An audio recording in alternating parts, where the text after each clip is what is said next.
Halo teman-teman semua, perkenalkan nama saya Firman Siregar dari tim analis dan tim edukator dari Kuliah Saham Indonesia. Selamat datang di modul pertama Kuliah Saham. Oke, di modul pertama ini kita akan belajar terkait mindset sekaligus basic dalam berinvestasi. Jadi sebelum kita belajar tentang teknis-teknis dalam menganalisa suatu pergerakan harga saham, nah kita harus belajar dan mengerti dulu kenapa sih kita harus memulai berinvestasi saham ataupun di instrumen keuangan lain. Oke. Jadi kalau kita bicara terkait mengapa kita harus berinvestasi, nah ini sebenarnya kembali ke tujuan teman-teman semua dalam berinvestasi. Ada yang memang kita orang-orang yang berinvestasi untuk mempersiapkan dana pensiun muda, ada yang untuk menambah passive income, atau ada yang memang dijadikan sebagai pekerjaan untuk tambahan income gitu. Nah itu semua tergantung daripada tujuan dan alasan masing-masing. Tapi kalau kita coba cari benang merah, kenapa sih kita ataupun khususnya generasi milenial harus segera memulai berinvestasi, baik itu di saham ataupun di instrumen keuangan lain. Nah ini kita kalau coba lihat gambar tahun sebelah kiri ya, ini adalah gambar menu harga makanan di warkop ya, kurang lebih di tahun 90-an. Itu kalau kita coba lihat harganya itu bahkan nasi putih itu hanya Rp150 per porsi. Kemudian ada ketoprak, bakso sapi, dan sebagainya. Nah, kita coba ambil contoh, misalkan ketoprak gitu ya. Di tahun 90-an itu harganya cuma Rp250. Tapi kalau kita lihat di sebelah kanan ya, di tahun sekarang, itu harga ketoprak maupun gado-gado yaitu harganya kurang lebih, khususnya di daerah Jabodetabek, itu sekitar Rp15.000. Artinya apa? Artinya ada kenaikan harga dari tahun 90-an ke tahun 2020-an ya, sekarang 2022, itu kurang lebih sekitar 60 kali lipat atau 6.000%. Nah, ini contoh daripada kenaikan salah satu jenis makanan gitu ya. Di luar hal yang lain itu ya, itu juga sama, entah itu BBM dan sebagainya. Nah, inilah yang menjadi landasan kenapa sih kita harus berinvestasi gitu, karena supaya nilai uang kita tadi tidak tergerus gitu ya, walaupun secara nominal mungkin sama, tapi secara value itu udah berubah gitu. Yang dulu kita cuman Rp250 untuk beli ketoprak, tapi di tahun sekarang itu harganya sudah naik ke Rp15.000 gitu. Artinya ada kenaikan harga jenis makanan. Nah, itulah yang disebut dengan yang namanya inflasi. Jadi inflasi ini adalah salah satu proses meningkatnya harga secara umum dan terus-menerus, atau dengan kata lain adalah proses menurunnya nilai uang kita secara terus-menerus. Jadi sederhananya adalah inflasi ini proses penurunan nilai uang kita, walaupun mungkin secara nominal itu sama, teman-teman mungkin simpan uang di tahun 2010 itu 1 juta, ya kalau dibawa di 2022 secara nominal sama, tapi secara value atau secara nilai apakah sama? Tentu tidak gitu ya.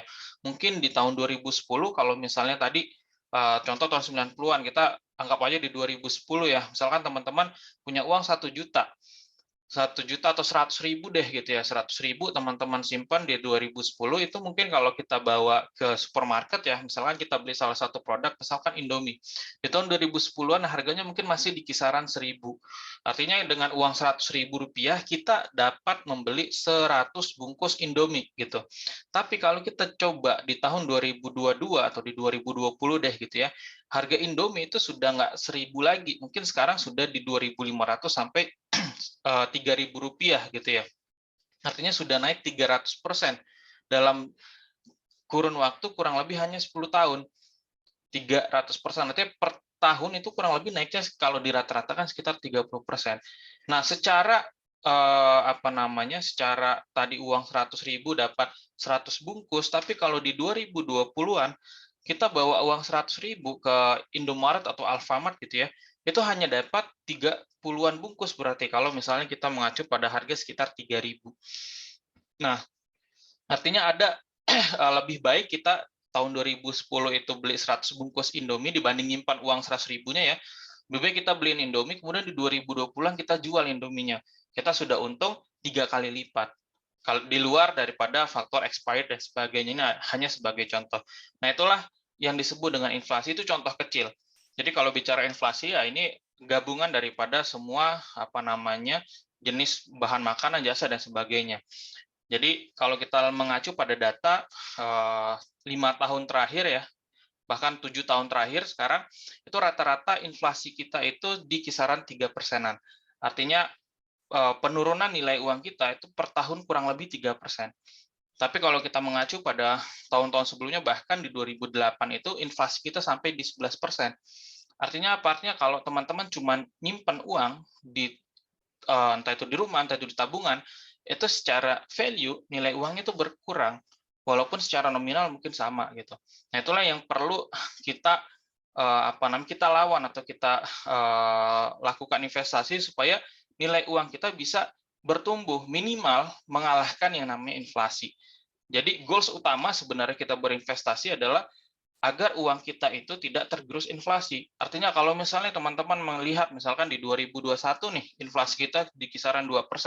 Artinya kalau portofolio investasi teman-teman di atas 2% peningkatannya atau return-nya itu teman-teman sudah win gitu, sudah menang melawan inflasi. Jadi nilai uang kita itu nggak turun karena inflasi misalkan 2% ya kita misalkan return porto kita 3 atau 10%, artinya kita sudah menang minimal melawan inflasi. Jadi nggak usah muluk-muluk teman-teman ngejar, oh saya harus 2 kali lipat, 3 kali lipat, nggak usah jauh-jauh, kita minimal belajar, kita bisa 1 tahun minimal kita menang melawan inflasi ataupun daripada rata-rata pergerakan instrumen yang teman-teman investasikan, seperti itu.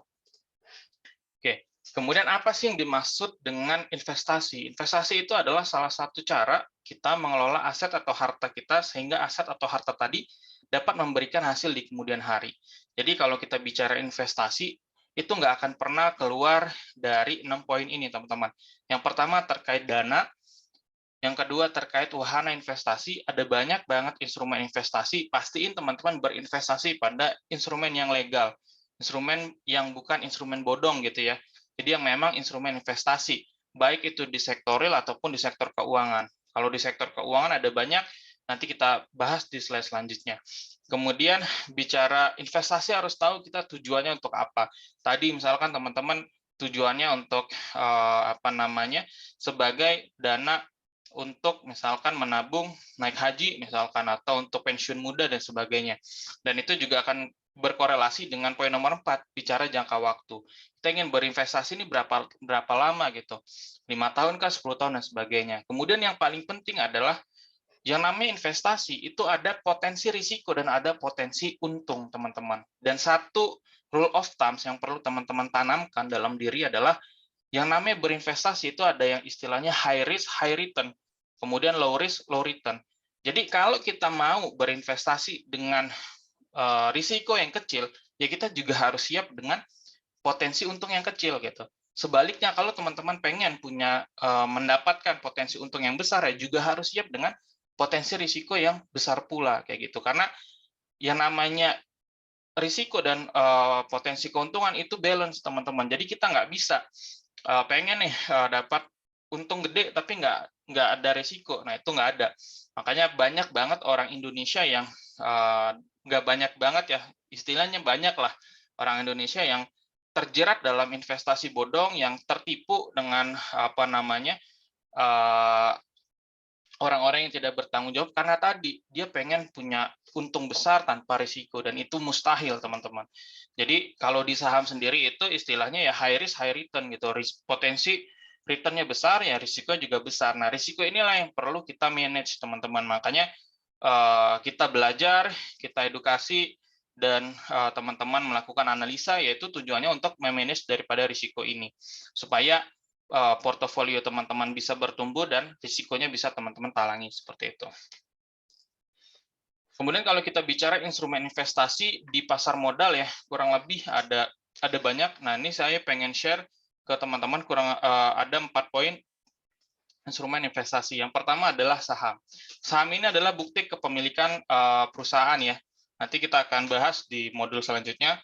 Kemudian yang kedua, reksadana. Nah, ini biasanya yang sering banget dipertanyakan oleh orang awam, apa sih bedanya saham dan reksadana. Nah, kalau reksadana itu adalah salah satu instrumen investasi di mana si manajer investasi itu menghimpun dana para investor yang dia kelola, baik itu ke instrumen pasar uang, pendapatan tetap, saham, ataupun reksadana campuran gitu ya. Dia bisa mencampur beberapa instrumen. Itu reksadana. Intinya kita menitipkan uang ke manajer investasi dan si manajer investasi yang mengelola dana kita. Nah, kalau di saham itu teman-teman beli saham perusahaannya sendiri, kemudian mengelolanya sendiri, mengatur buy sendiri, kemudian jual sendiri dan sebagainya. Itu saham gitu. Itu bedanya saham dan reksadana. Nah, reksadana tadi dibagi beberapa macam ya, ada reksadana pasar uang, reksadana pendapatan tetap, campuran, kemudian reksadana saham. Nah, itu tergantung daripada teman-teman berinvestasi di reksadana mana. Misalkan contoh teman-teman berinvestasi di reksadana saham. Artinya si manajer investasi itu mayoritas dananya itu akan diinvestasikan di produk saham gitu, instrumen saham mayoritas. Kayak gitu. Kemudian yang ketiga adalah obligasi. Obligasi itu adalah surat utang yang diterbitkan oleh perusahaan maupun negara. Jadi biasanya return yang dihasilkan dalam bentuk kupon. Misalkan teman-teman beli ori berapa gitu ya sekarang, misalkan pemerintah kita mengeluarkan obligasi, nah teman-teman beli ini misalkan tenornya 5 tahun misalkan ya, teman-teman selama 5 tahun itu misalkan kuponnya 6%, berarti ya selama 5 tahun itu per tahunnya teman-teman dapat return itu sekitar 6% kayak gitu. Nah, itu obligasi.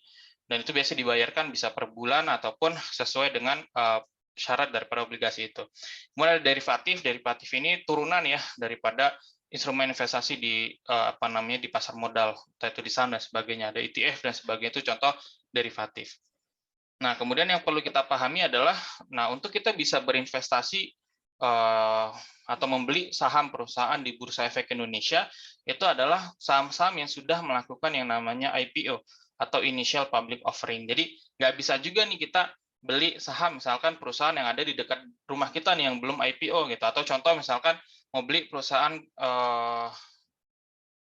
Goto nih misalkan, atau Gojek Tokopedia ya, itu belum bisa karena dia belum melakukan yang namanya IPO. Jadi IPO ini adalah proses melantainya suatu perusahaan tertutup menjadi perusahaan terbuka. Per hari ini ada sekitar 770-an perusahaan yang sudah IPO atau yang sudah bisa kita beli sahamnya di Bursa Efek Indonesia. Atau yang cukup populer juga yang mungkin 1 tahun terakhir ini baru IPO itu contohnya Bukalapak. Nah, itu perusahaan yang sudah melakukan IPO. Jadi yang awalnya perusahaan tertutup, kemudian sahamnya dijual ke publik dan dia menjadi perusahaan terbuka atau perusahaan yang sudah melantai di bursa seperti itu dan kita bisa membeli sahamnya. Nah, kalau kita bicara data investor pasar modal Indonesia per tahun 2021, pertumbuhannya cukup pesat ya teman-teman dari tahun-tahun sebelumnya. Dan memang sampai saat ini masih didominasi oleh kaum pria gitu ya, hampir 62,24%. Dan ini merupakan angka yang terus bertumbuh dari 4 tahun terakhir ya, sekitar 53%, 56 sampai 57% pertumbuhan per tahunnya. Nah, ini merupakan data sebaran investor Indonesia, itu tersebar di berbagai pulau ya, dan memang masih terkonsentrasi paling banyak di Pulau Jawa. Nah, kemudian dari data tadi, apakah Indonesia merupakan negara yang memang sudah familiar dengan pasar modal atau sudah berinvestasi masyarakatnya? Nah, dari data yang ini kita bisa lihat bahwa ya kita sebenarnya masih tertinggal, teman-teman. Walaupun pertumbuhan per tahun kita cukup pesat, tapi kalau kita bandingin dengan negara-negara sekitar kita, nah kita masih jauh tertinggal. Amerika itu hampir 50% lebih ya, 55% masyarakatnya sudah berinvestasi di pasar modalnya, yaitu atau di pasar modal negaranya. Atau di Cina nih, negara yang paling banyak penduduknya di dunia gitu ya, itu lebih dari 10% masyarakatnya sudah berinvestasi di pasar modal negaranya. Atau nggak usah jauh-jauh nih, di tetangga kita Singapura hampir 30%.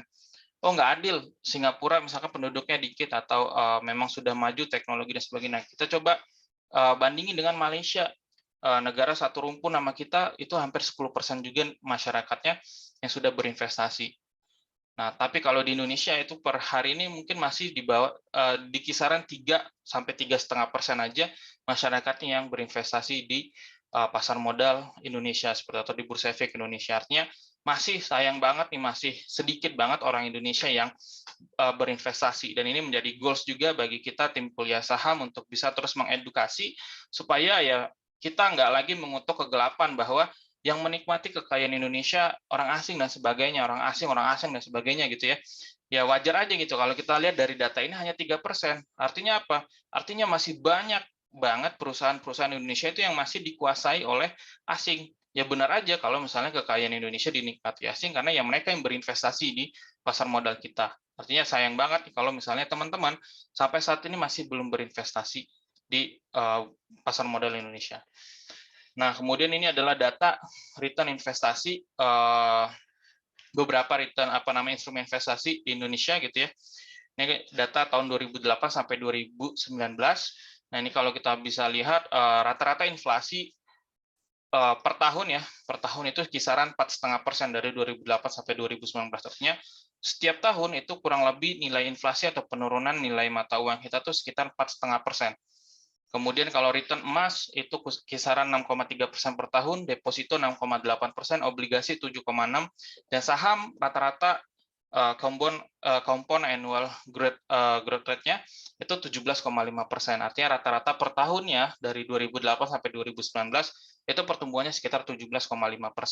Atau kalau kita coba bandingin dari pertama kali Bursa Efek kita berdiri sekitar tahun 1983, Bursa Efek kita ada gitu ya, itu IHSG kita masih di harga Rp100 dan sekarang di 2022 itu IHSG kita sekarang udah di 6.800-an. Artinya kalau kita hitung CAGR-nya per tahun pertumbuhannya itu rata-rata di kisaran 11,3 sampai 4% gitu. 11,4% lah taruh kayak gitu. Artinya masih